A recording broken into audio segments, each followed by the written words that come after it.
эфире выпуска новостей. С вами снова я, ваш сменный ведущий Марк Карлович.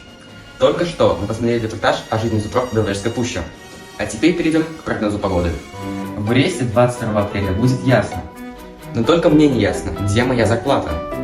Тем временем в Да Могилеве. господи, что ты несешь? Да какие 26 градусов в апреле? А мне все нравится.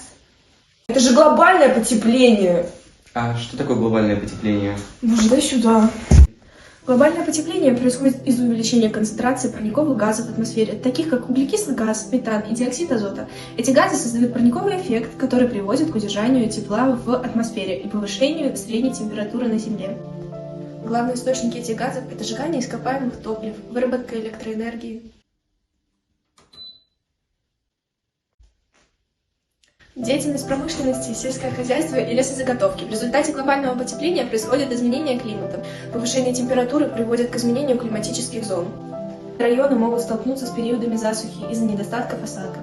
В 2023 году засуха длилась более 1,5 месяца. Май 2023 года стал самым засушливым, начиная с 1945 года. Среднегодовая температура в Беларуси за 30 лет подросла почти до 7,3 градуса Цельсия. И это выше, чем принятая норма, почти на 25%. Изменения климата могут оказывать влияние на экосистемы и биоразнообразие в регионе, что может привести к вымиранию определенных видов растений и животных. Что нам с этим делать? Экономить электроэнергию, меньше пользоваться автомобилями, работающими на дизельном топливе или бензине, использовать вещи повторно, ремонтировать их и отправлять на вторичную переработку. А также следует... Извини, я могу продолжить новости? А теперь перейдем к новостям.